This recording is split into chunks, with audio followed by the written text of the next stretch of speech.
sont passés du travaux de cette conférence intergouvernementale. Est-ce que vous pouvez déjà nous dresser un petit tableau du déroulement des travaux? Oui, ben, c'est le deuxième et dernier jour de cette conférence intergouvernementale pour les migrations sûres, ordonnées et régulières.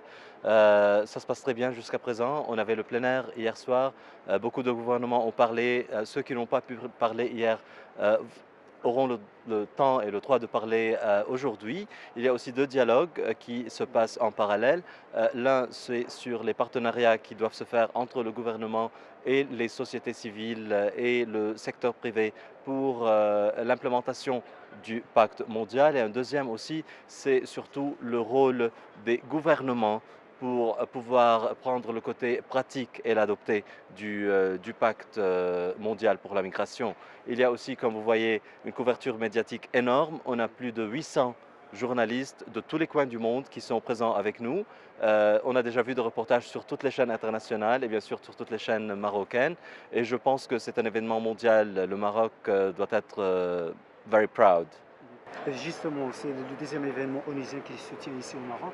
Est-ce que vous pouvez nous faire une comparaison entre les autres événements qui se tiennent ailleurs et ceux tenus ici au Maroc? Ben, je peux vous dire, comme je n'ai pas été à tous les événements qui se sont tenus ailleurs, mais je peux vous dire que ce que j'ai entendu de mes collègues là, qui ont été à la plupart de ces événements, tout le monde est vraiment impressionné par le degré de professionnalisme et d'attention aux tout petits détails que le gouvernement marocain a pris en considération. Déjà le site qui est superbe, qui prend ensemble le côté marocain dans le design, mais aussi la practicalité des choses pour que les invités et les membres de l'ONU puissent circuler, avoir accès à toute l'information. Déjà, tous les efforts que le gouvernement marocain a fait, le support enfin, du gouvernement est vraiment apprécié par l'ONU et par tous les membres de délégation qui sont présents.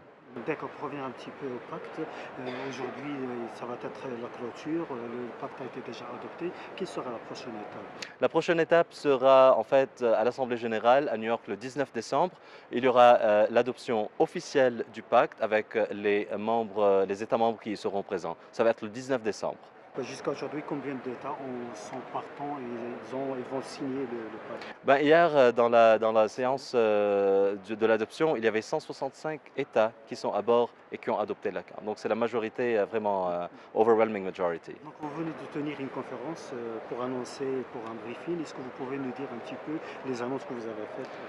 Ben, c'est la représentante spéciale qui fera une place de conférence plus tard pour en parler un peu de tout, de l'importance de cette conférence, de l'importance de l'adoption du pacte mondial, mais aussi enfin le way forward, ce qu'il y a après, le rôle des membres, des États membres, pour vraiment passer de ce qui est un document sur papier à la pratique et comment la coopération internationale doit se faire pour pouvoir bénéficier les gouvernements et les migrants dans le monde. Donc le manifeste de Marrakech pour les femmes, pour les droits des femmes, c'est un manifeste avec 7 points qui souligne les points clés, mais c'est vraiment des clés, il faut vraiment dire, c'est des points clés qui sont importants pour les droits de l'homme de toutes les femmes dans toute partie de leur vie, mais aussi dans le contexte de la migration. Et c'est un manifeste qui a été développé par des ONG, principalement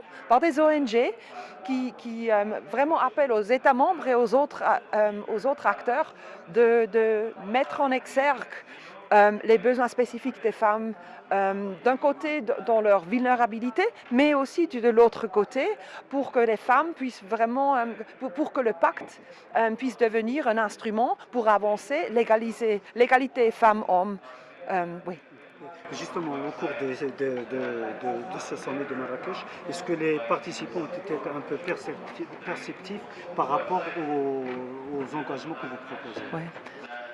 Il y avait certains États membres qui se sont prononcés sur l'égalité femmes-hommes, mais c'est clair, le pacte il contient 23 objectifs spécifiques, donc il y avait beaucoup de concentration là-dessus, mais ce qui nous encourage beaucoup, c'est le fait qu'il y a des principes des principes fondamentaux qui sont au début du pacte. Donc c'est la mise en œuvre basée sur les droits de l'homme, mais c'est aussi une mise en œuvre qui répond aux besoins de l'égalité des genres. Et donc dans ce sens-là, les États membres, dans le résultat de la négociation, ils ont fait une promesse très claire que ce n'est pas seulement les droits de l'homme de toutes les personnes, mais c'est aussi reconnu que les femmes et les filles ont des besoins spécifiques, mais aussi des forces spécifiques dont il faut vraiment tenir compte dans la mise en œuvre du pacte. Si vous permettez une dernière question, là on voit qu'il y a une déclaration, un manifeste de marquage pour les droits des femmes, un autre manifeste pour les élus locaux et gouvernements locaux, un autre pour les opérateurs privés. Est-ce que là on n'est pas un peu en train de faire éclater le pacte et de subdiviser? Est-ce que c'est une bonne chose ou c'est une bonne chose, une mauvaise chose? De notre côté, pour ONU Femmes, c'est très important que la société civile soit impliquée, qu'elle soit engagée et qu'elle est vraiment là pour guider, disons, vraiment être à la tête de la mise en œuvre du pacte pour vraiment montrer aux États membres que maintenant c'est le moment d'y aller. Il ne faut pas oublier, il y a seulement un pacte. Et ça, c'est le document officiel qui est adopté par l'ONU, par les États membres. Et puis après, c'est clair que il contient 23 objectifs. Et puis chaque objectif est assez spécifique et il aura beaucoup de travail pour mettre en œuvre tous les 23 objectifs. Donc le soutien de la société civile pour chaque objectif est de devenir un peu plus concret. Qu'est-ce que ça veut dire, la mise en œuvre? Pour nous, ça c'est très bienvenu et c'est important. Il en faut.